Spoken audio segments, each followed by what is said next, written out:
My name is Justin Gage, and you're tuned in to the Aquarium Drunkard Transmissions podcast with your host, Jason Woodbury.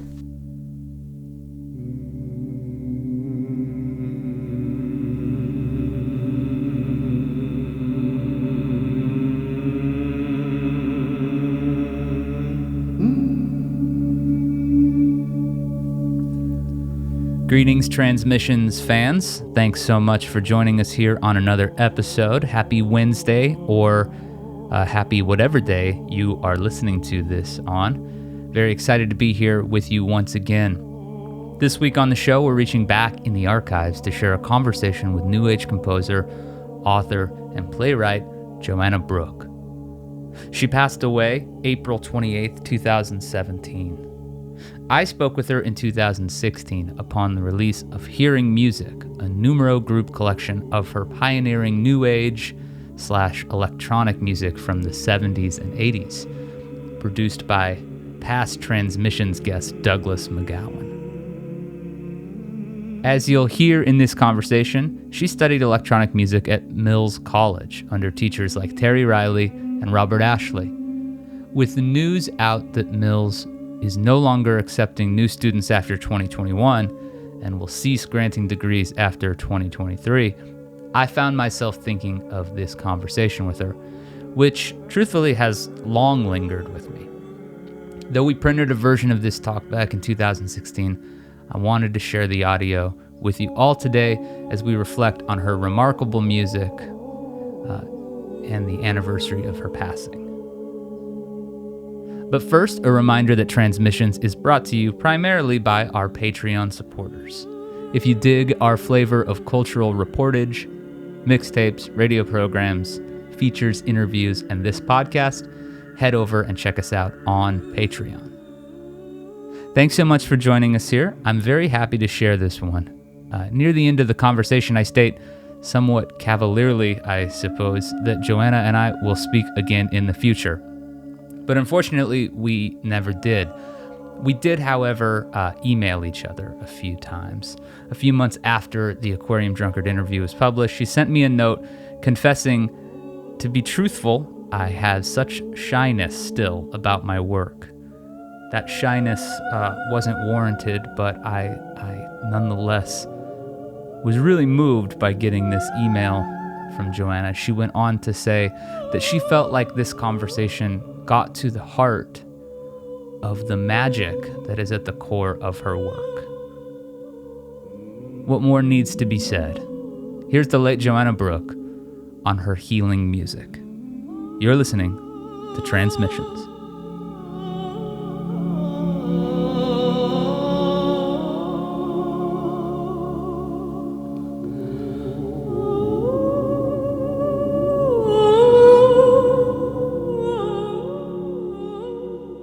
At last. Hi. Thanks so much for taking the time to speak, and also for being so flexible. It's been a crazy week. Oh, tell me. I got onto a project this last week. Memorial Day does that to people, I think. I got into a huge project here. I'm redoing my whole yard and totally want to do it myself, which of course is insane. So yeah, anyway, I totally get it. I did the same thing. Well, not with the yard, but there's a floor. We've got concrete floors in most of our house, and our plan was to do them all like that eventually. And so I decided, okay, I'm going to knock out the floor in my wife's office, and of course, it's one of those things where you're like, yeah, I'll be done in a day. Like, I'll get all the stuff. I'll only have to go to Home Depot once, because I know what, And then, of course, it's like 3 days later, and you're sitting in the unfinished room, and you're like, wait, where did the time go? Oh. So, well, mirror that to me. I mean, and I keep saying every time I go to Home Depot, this is the last time. And of course, I'm back the next day and the next day and thinking of something else. And I'm putting up a retaining wall, and then I put it up and then realized, I don't like how I shaped it. I have to so I had to reshape the whole thing. You know what I mean? So been there, done that. We're both there. So I get it. And I'm really, if you're exhausted like I am, I totally get it. So if tonight works out, great. But if not, we can all. No, tonight's great. I'm really looking forward to it. So you were in San Diego still, right? I am. And where are you? So I'm calling from Phoenix, Arizona. Ah, my dear friend lives in Tucson. Yeah, toasty hot. Yeah, I think we're going to get up to 118 this weekend, Ouch. believe it or not. Ouch. I think anything after 110, it might, it's sort of indiscernible, the differences. But yeah, it's warm. But yeah, so you've been in San Diego since the mid 80s. You came there from the Bay Area, right? I did. I moved south. Mm-hmm. Very cool. Yeah, I love San Diego. Yeah, for a while there was an adjustment. I loved the diversity up in the Bay Area, and what's everybody doing? They all just look so healthy and at the beach, and but they still look healthy and are at the beach, including myself. And but there's everything else here. You just have to find it. So yeah, I love it here. I love it. Well, I've been spending time with the collection that Numero group sent me. Hearing music is fantastic. I had heard your work on the I Am the Center compilation as well, which Douglas put together, and he's been a great person to talk to, especially as I've delved more and more into music that was considered from the New Age genre, but I think has rightly in the past couple of years been, I don't want to say reappraised entirely, but there's been, in no small part due to Douglas's efforts, much more recognition of the both experimental roots of this music, of the sort of the deeply considered and very thoughtfully composed stuff that, for a lot of times people sort of thought of it as, background music or something, which right. It turns out it rewards much deeper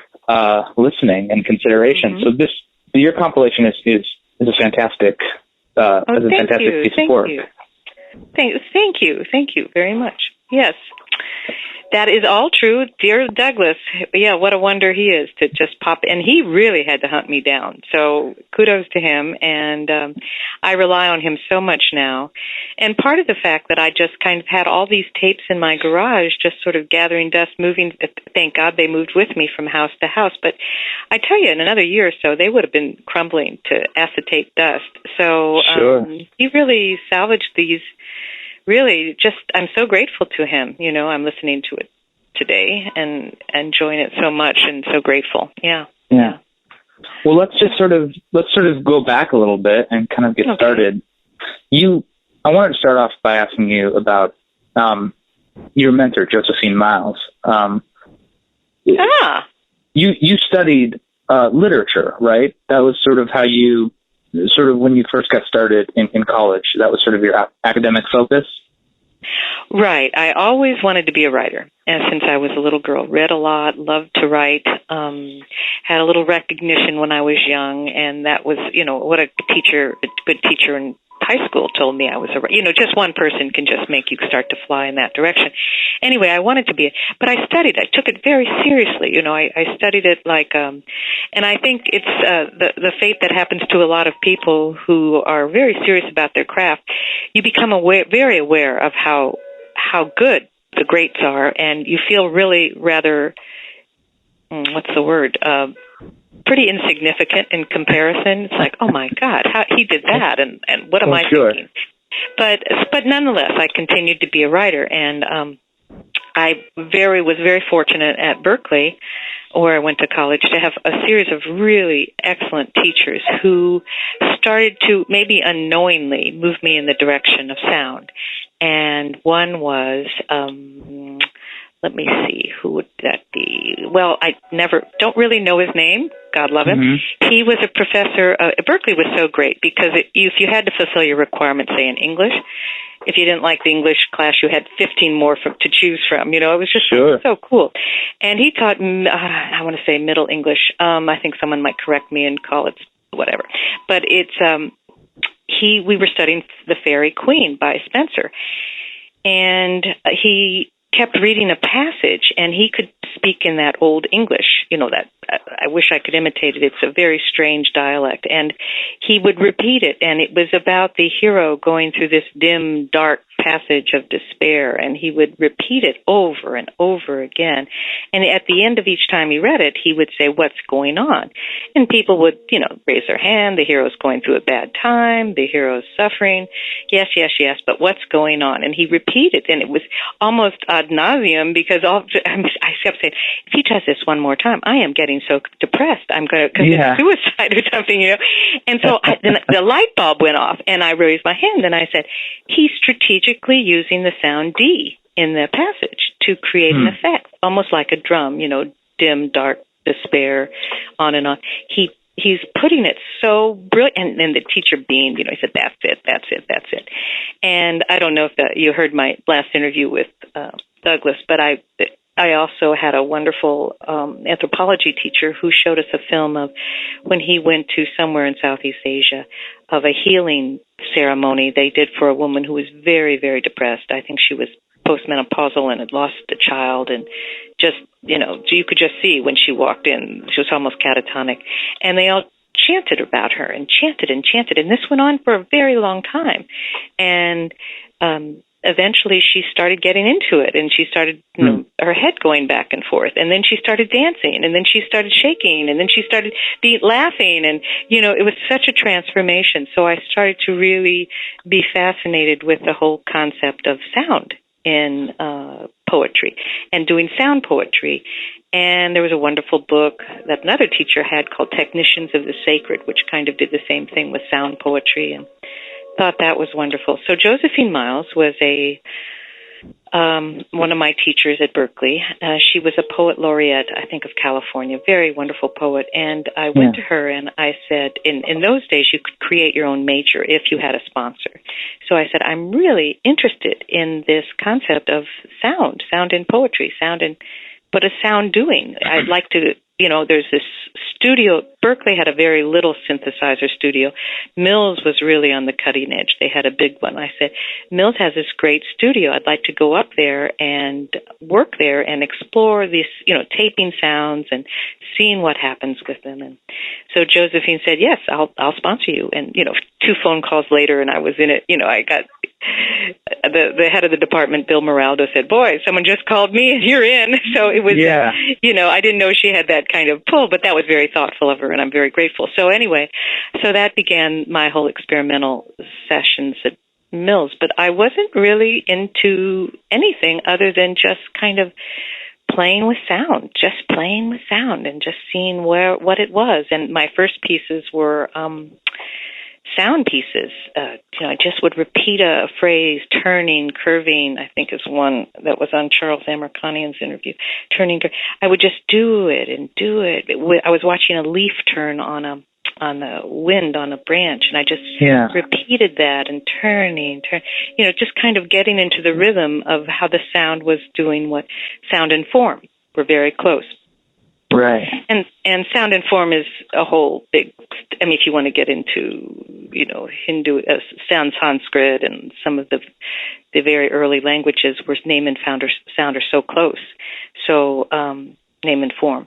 And even biblical, in the beginning is the Word, and the Word was with God, and the Word was God, and all things were made through the Word. Well, that's all about sound. It's all about mantra. It's all about vibration. And, even at the same time, I was really fascinated with what I was hearing in unified field theory about the first vibrations are coming out of the vacuum, out of silence, for lack of a better word, again, just nothing. And they were waves. They were waves before they would become sound or light. It was just the first impulses of life for these waves in the vacuum state. So that was also triggering me into this silence that was beneath all sound, and I was getting more and more into that aspect of this silence underlying it and what it comes out of and goes back to the rhythm of it. Anyway, I could go on forever. Am I answering your question, or am I getting off track? No, that's wonderful. So it sounds to me like you weren't, at the time, I suppose there were probably minimalists and experimental composers who were experimenting with things like repetition and looping phrases and repeating phrases and patterns. People like Steve Reich or any of the, Terry Riley or Lamont Young. But it doesn't sound to me like that was necessarily the traditions you were drawing from. It sounds to me more like you were kind of coming at it from a position of maybe less. It sounds like it was maybe coming from a more emotional or spiritual sort of place. It sounds like that was sort of the side of things that you were drawn to. Very much, yes, to the silence, the spiritual side, I would think is very apropos. At the time, I was too embarrassed to call myself a composer. I mean, who was I? I never... Sure. I didn't study like Steve Reich did or any of these people going to ballet and, listening to... I mean, I just was just loving it. And that always was such the joy of it, the joy of hearing music and making it from the simplest things, hitting sticks together, or rocks, or a gong, or outside the studio at Mills were crickets, recording the crickets. And then if you slow down the sound of crickets, in those days, everything was analog, so we had a Speed that you could attach to your tape deck. And by slowing, for lack of a better word, slowing it down, it dropped. It's mathematical, and I actually loved math too. So it was mathematical, and it dropped it an octave, and then another octave, and so a bee, which is would go, or a cricket would go, and it was like a drone of a Tibetan monk, and I was going, whoa, and then as always, people kind of show up at the right moment, and there was an Indian yogi who said, yes, there's several universal sounds, and crickets and frogs, they have that. They are that. Bees, they're all that. And I got it because they're all drones. They're all wow if you slow it down or whatever they are. So I was just fascinated with it and loving it, but I was embarrassed to call myself a composer, but there was this joy of seeing where it was going, just playing with it, just being what I was listening to and just being quiet.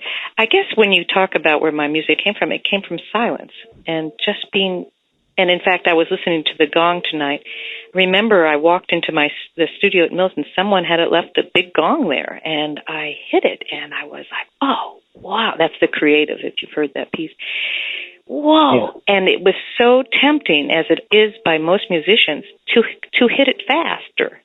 And I said, no, you have to slow down and listen to the silence, the overtones between the notes, the pattern rising between the notes. It's the space between the notes where things are starting to happen. And don't hit it till you really hear the next moment, the next just gap where that should be. And it's another thing that I think is sometimes marvelous and also too bad about really great virtuosos is they play fast. They want to show their technique. Play slow. Slow it down. Just slow it down. Slow it down to almost an Eric Satie kind of thing, where just slow it. Just how slow can you play it? How slow can you chant it, So, and then listen to what goes between the notes. And so that's how I guess you'd say I learned music, is I started to listen between the notes, and I'd start to hear maybe an arpeggio rise, or a slight melody, or lots of times you'd hear an arpeggio, you'd hear something scaling up, and because it's the natural harmonic scale of a fifth and the things I know now I didn't know then, but I was hearing these fifths and thirds and octaves, and I just thought, this is just bliss. I am just so into this. And also at Mills, they had the electronic studio and plenty of tape decks and plenty of synthesizers. So a lot of my composing was done in the studio, overlaying things, one on top of the other, slowing things down, maybe hearing a melody and going to the synthesizer to create it. Synthesizers can mathematically recreate any sound. hypothetically. So you could do a flute, or you could do a horn, or you could do a piano, or all of that. And that was just like, wow, candy store to kids. For me, like me, it was just so much fun. So for the longest time, it was just for myself. I was just doing it for myself, and started to tape it. And even when I taped it, I was so shy. You know how you have to get a good level. I didn't even want to see a level on the tape, right. Which really got me in trouble later because there was so much noise. These are the old days, where everything, you had to watch out for ambient sound and white noise flooding in to a low level. Anyway, because there was so much silence in my music, there were real gaps. And, right. So, and in fact, healing music, I had to, when I actually turned it into a piece that I wanted to sell, I had to take off about the first 2 minutes because it's literally me playing F sharp major, F sharp about, for 3 minutes, just listening to what came next, to what's there, and hang in there, don't push it, just play it, put the pedal down, the sustain, and listen to the overtone. And that's how I kind of taught myself to play, and that's when I started to hear melodies. So there's a long story. Gosh, you really got me on a roll there. that's beautiful. So you talked a little bit about, recording nature, frogs and bees and crickets and stuff, and you got to the point sort of the idea of an underlying drone, which I know is a term that is used in the liner notes of this set, and it seems to me like that was a pretty profound sort of thing for you to recognize. Yes. What was it about that concept that moved you so? And sort of a double-sided question, but was that something you were attempting to sort of tap into with your own music? It's an interesting question because, honest to goodness, I kept trying. After a while, I tried to get away from it because I kept coming back to it. It was just a sound. It was just I ended up when I got my master's at Mills teaching. And one of the things I used to love to watch students do is show them how to use a synthesizer and see what they came up with. See what note, what was the first thing they went to? What was that first note? What drew them to, what did they want to, what kind of rang? It's that moment when you hear something and you just go, oh, yes, that's the note. That's my note. That's my sound. That's me. So on one level, that drone is very resonant with me. It's my sound. And I remember when I learned to meditate, I remember thinking, well, what are they going to give me? I mean, what mantra are they going to give me? I've heard such glorious sounds in my head and in my music. It was that sound. It was that sound. I don't know how to describe it other than that was so close. Somebody somewhere knew, or I knew, or it just was, that's me.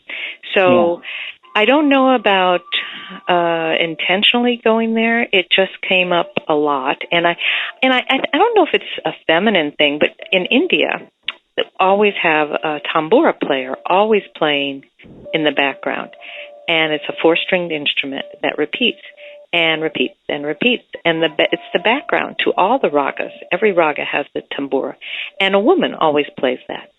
So that may be something very ancient, that I stumbled onto, that it's the background, the background to the music. It's the tambura.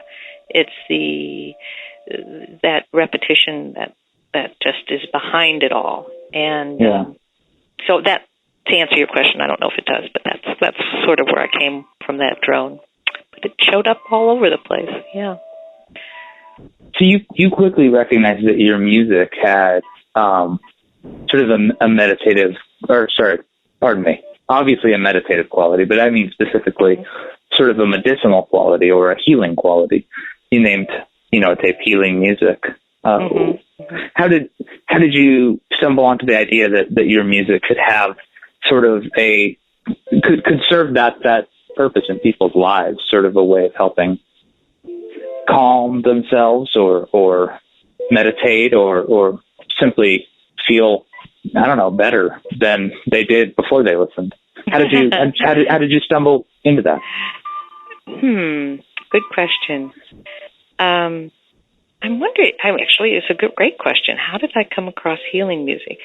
Well, Did it serve that purpose for you? Did you feel as if you yourself were gaining that sort of we're sort of gleaning that quality from your music, that it worked kind of on a personal level in terms of,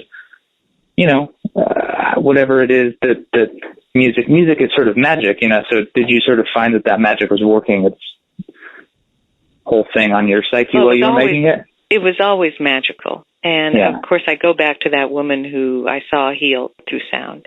Yeah. And I knew sound could do that. I knew that sound was maybe the most powerful thing we have, in terms of it hadn't been explored enough. And maybe on some level, I'm trying to think where I would come up with that title, healing music. Where did it come to me? Because they usually all had a little story behind it. Sure. But nothing's ringing a bell right now. Healing music was my first piece. On the piano, really, that I consider worthy of, recording. Not worthy, but I recorded. And worthy sounds so ridiculously self-critical, and I wasn't there at all. Healing music. So it was just a title that I came up with. Yeah. Oh God, I'm hearing one of my drones right now. I love my own music. That's a beautiful thing. I can't even tell you how I have done, hundreds and hundreds of interviews in my lifetime, and I don't know how often I've heard somebody say I love my own music. You know what I mean? And I think it's kind of it's a refreshing change from people who I believe try to maybe feign some distance from what they've made. But and I get that too. I totally understand that. But sure, the music. Oh God, that's Autovesta. I love this piece. Anyway, I guess because this sounds so well, I don't know, for lack of a better word, new agey.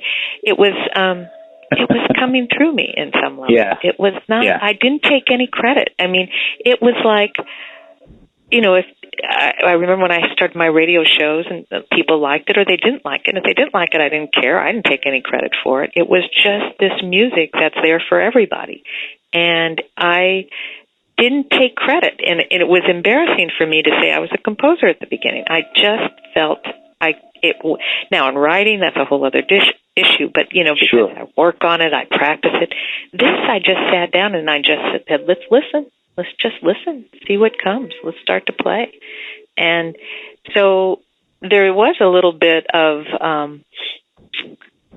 this is such an embarrassing story, but I was walking down the street in Berkeley and I heard this great music coming out of this house. And I went up to the door and I said, wow, I really like this music. And he said, oh, yeah, it's this woman, Joanna Brouk. I said, oh, that's me. And he was wow. Like, I did. It was so bizarre, and that there is this kind of wow, I did that, and I guess that's part of what I do love about music. Maybe there's the healing aspect. I think everybody hears it, and not mine, but they hear it. They hear it. It's there. It sounds of this. Diving deep is on. If you go underwater and it's just not silence, there's music. It's coming through there. It's when you go to bed at night. It's especially when you're in love or you hold something you love. There's this beautiful. It doesn't have to be distant. You can just sit at a synthesizer and play. Just play. Yeah. It's music. It's there. So there was a wonderful feeling of wow. But not ownership, just kind of, wow, it's coming through me, Yeah. So, and I think it's why, because Douglas said, aren't you doing it anymore? I still do it sometime, but, it's just not jumping through me as much. So it's okay. It's okay. It was there. It was there. So, yeah. Moving on. No, it's not much to move on from. In a lot of ways, I feel like such a beautiful thought. I could dwell on it for much longer. But, you know, the graphic design of your tapes is very striking. Did you have a vision for how you wanted those to look? How did those come You mean together? the geometric shapes? I mean, the geometric shapes. I also mean, you know, there's the tapes in general. Obviously, there are some which featured photographs of you, but also the geometric shapes chiefly, and then also there was one you used Howard Pile's painting the mermaid on a tape as well. That was nice. Yeah. Well, the geometric shapes, one of my favorite stories, because I hadn't composed music. When I heard music, I didn't know how to score it. And if a synthesizer wasn't nearby, or a friend to say, "Oh, I'm hearing this tune. Can you play it on the flute? I'm going to record you right now." Or "Can you come into this room and sing? Because I'm hearing this, and here's what I'm hearing." And they'd sing it, and I'd capture it. Well, there came a point where music was so intoxicating to me that I started to just love to hear it all the time, and I started to shut out everybody else. And this sounds so strange, but I could hear sometimes what people were thinking, and I thought that was very invasive. It was none of my business, and also it was very boring. So I really started shutting that down, that part of it. Instead, my focus went to this sort of celestial music, or this music of the spheres, or all these drones and the hums and the bees and the wind, and I was just so into that I started to lose everything else. And I don't think that was healthy. I think I started to get a little bit. I think I was actually. Someone once said I looked like I would go deaf if I continued how I was going, because I was shutting out so much of everything else. I just wanted to hear that. And I knew that wasn't healthy. So, believe it or not, that's about the time I started to meditate. And believe it or not, that's about the time I stopped hearing music for a while. And I knew I would in a weird way. And I knew that was okay, that I needed to get healthy, for lack of a better word. And I went on a long, long meditation course, about 3 months, and it was great because I could just be quiet, and I love the silence. But I wasn't hearing music. I was just enjoying this course. And about maybe 2 months in, I started hearing music again, and I went, oh! And I didn't know how to write it down because I didn't have a synthesizer, and I didn't have access to anything. So I started seeing it in shapes, and I started to. I had butcher paper. I got some from my room, and I just started drawing it on the walls, and circles and arches, and I just love that. I would start to hear, and that's how I scored my music. Now, can I look at that and say, oh, I know what I was hearing? Not really, but it just captured, and then I became aware of the shapes of music, and they had something then called an oscilloscope that you could see the shape of a wave shape. Yeah. Of a flute, for example, is a perfect wave. Or if you switch it to the different view, it's a perfect circle. So, I knew that music did have these various shapes. So, but other than that, I was just playing with one circle would become another circle, and a pattern would come out of one, and it would grow bigger, so that's where the geometric shapes all came from. And I was so grateful for Douglas. He said, do you have any? I went, oh, no. Oh, I have one notebook of them, and I sent it to him, and that's where he pulled some of them from. So anyway, that's the notations. That's the geometric shapes. Well, that's great. Yeah, that was fun. Yeah. Actually, I had a show once of my shapes, and a lot of them were arches, and it kind of got where cathedral concepts came from. Very, very musical. And so anyway, it's all related somewhere. Yeah, it seems like it all comes from. In some ways, it all serves the same. Yeah. it's all this art is kind of you. Do you feel like, you've remained very active writing, creatively? You've got fiction and plays, poetry. And plays. Do you feel like some of do you feel like that comes from a similar place as the music for you? Not as Or is much. it different? Yeah. It's very different, and not very. I'd say it's much more. I had to make a living as a writer and something, so I chose writing. So I did a lot of technical work. I did a lot of internet writing. Kind of the who, what, where, when, how. Form. It became a very different skill set. So, but I noticed lately, listening to my album while I write, it really helps. It really kind of gets me into some sort of groove. But the writers who write like that, like my music, are, I don't know, Walt Whitman, people like that, something. Yeah. And every so often I'll just come across a phrase from someone and I'll go, yes. It'll really resonate something. But writing is much more of a narrative and much more literal. Someone's trying to get in, I'll let them go to voicemail. So anyway, All right. Yes. Yeah. So does that answer? Kind of? It does. That does answer it. It's not quite the same thing for you, but no. But obviously, also creatively fulfilling, just in a different way. In a very different way. Yes. Very, very fulfilling. Very fulfilling. Yes. Kind of have to do it every day. It's like breathing. Yeah. So yeah. Something like that. Yeah. So you had a radio program on KPFA. Yes. Were you playing your own music chiefly, or were you playing? What was the format of your show like? Well, I think Charles Amerconian interviewed me, and he had a nice response to the show. And he said, you're really onto something here. Would you do a regular show? I think he gave me the midnight slot or something, every 2 weeks or on this type of music. And I said, sure. And terrified, and I didn't play my own music. I played other people. There was Alice Coltrane, Miles Davis. Let's see. Those are some of the people. Terry Riley, who were kind of doing that kind of music. I would intersperse it maybe with an Indian raga, but or a Debussy. Sometimes I'd bring in a classical or a jazz, and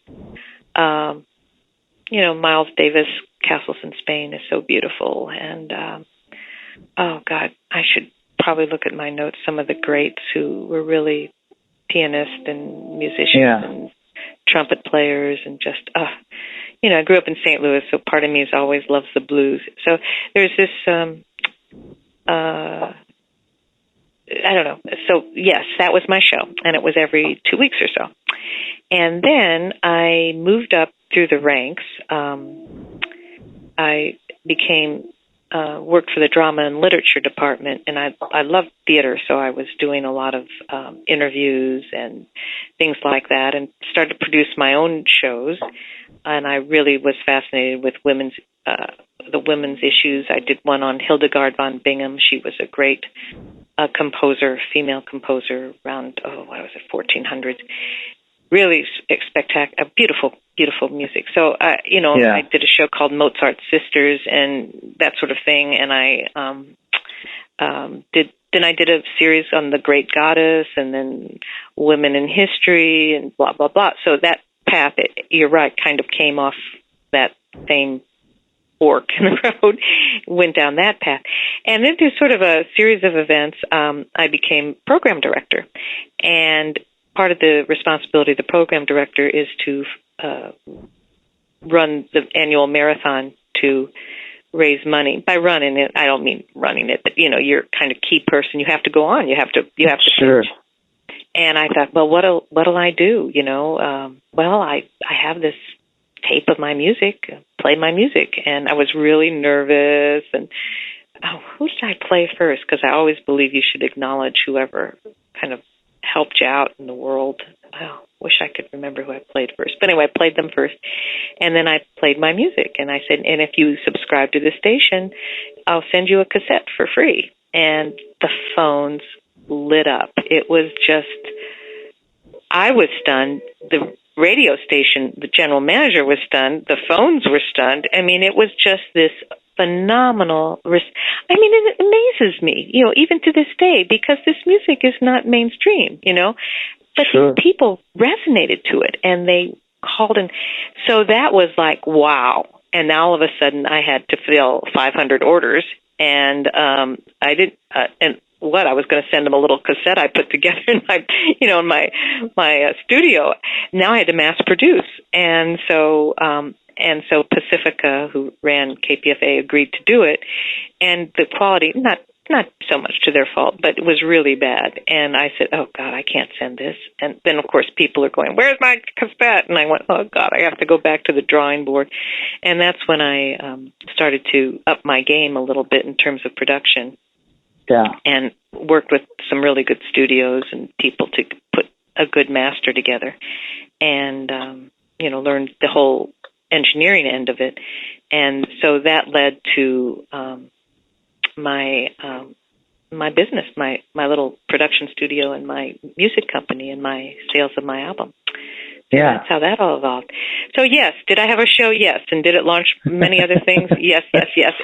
And for years afterwards, I produced for NPR and Pacific and KPFA and mostly NPR. Yeah. And, as a producer, I did a show on Chopin, that kind of thing for his birthday, and did things like that where I could get them posted and all of that stuff. So yeah, that was more fun than you can ever have. Radio is the best. And I particularly loved it because it was interesting. I had this kind of, I liked being heard, but I didn't like being seen. So it just fit my persona to a T. And so where was I with that? I kind of lost my train of thought for a moment. Anyway, so I did that for a while, and there you go. Yeah. I want to go back just 1 second to a part of this story where you talked about people's response when you said that you would send them tape and the phones lighting up. Yeah, blew me away. that must have felt wonderful. Pardon me? Oh, it was pretty blissful. It was one of those moments in life, where you're just like higher than a kite. It's like, wow, really? And, people just wanted it. And that was a real eye opener. And I think that's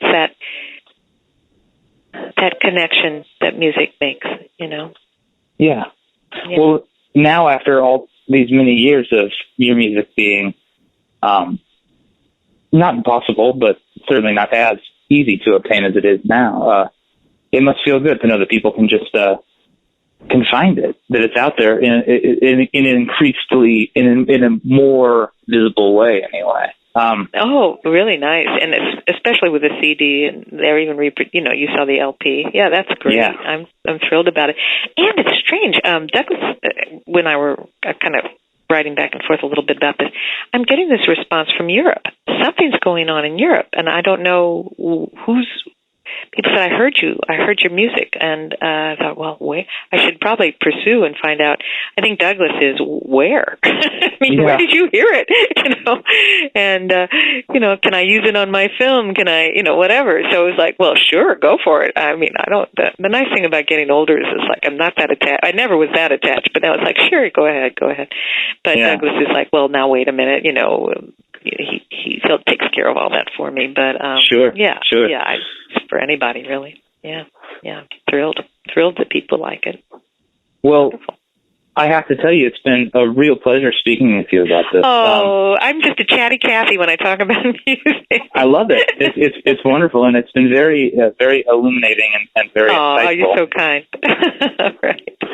So I think I've got enough to get started, but if I think of other stuff, or if I have, please. A question or a clarification, I will I will reach out. And I will continue to think, why did I call it healing music? Yeah, I think you're do. right. It did heal me. It did heal me. It does make me feel very whole. There's no doubt about it. Well, that's great.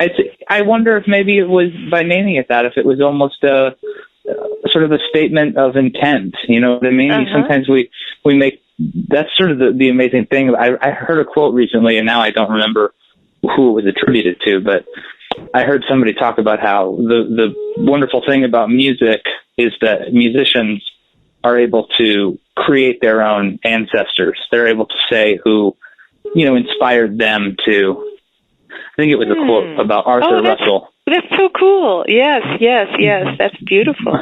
But then it made me think about how we're also sort of able, I think as a musician, you're able to sort of state what you almost hope your music can do in the world, and maybe I wonder if by calling it healing music, you were simply putting that idea out there that this is music that served that purpose for you and could potentially serve it for others. So. Well, and now that you mention it, Kaiser at one point, I think it was Kaiser, approached me, and they wanted like 200 to use in their, to let people play while they were healing. I thought, oh, sure, go for it. That's great.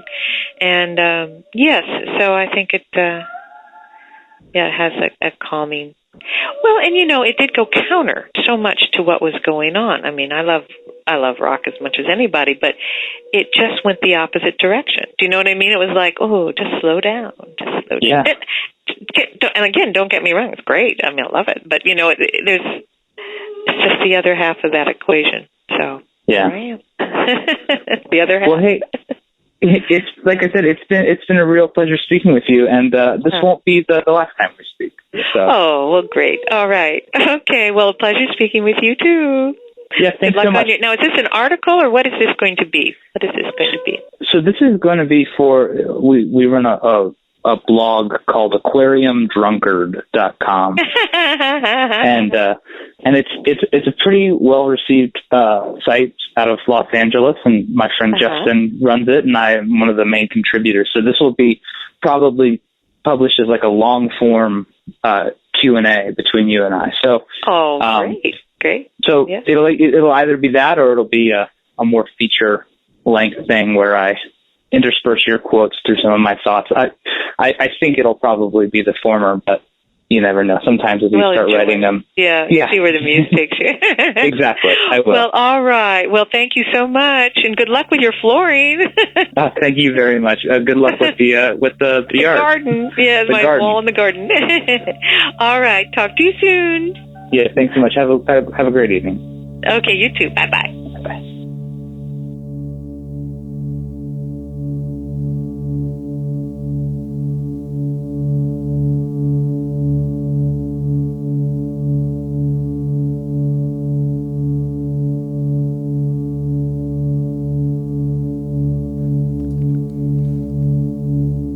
The late Joanna Brouk. An honor to share that archival phone call with Joanna. I hope you enjoyed listening to it as much as I enjoyed having that conversation.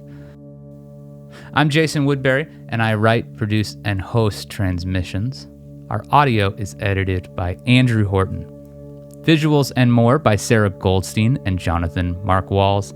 And our executive producer is Justin Gage.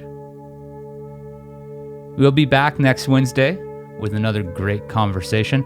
I'll be joined by Jay Mascis of Dinosaur Jr. to discuss the band's 5th comeback-era album, Sweep It Into Space, which was produced by recently announced Verve recording artist and past Transmissions guest Kurt Vile. So if you are on pins and needles to hear my conversation with Jay and you need something to tide you over in the meantime, head back in the Transmissions archives and check out Justin Gage's conversation with Kurt Vile, which he had over at Aquarium Drunkard HQ a few years back. Until then, stay safe, keep on the sunny side, and we will talk with you soon. Thanks for listening to Transmissions.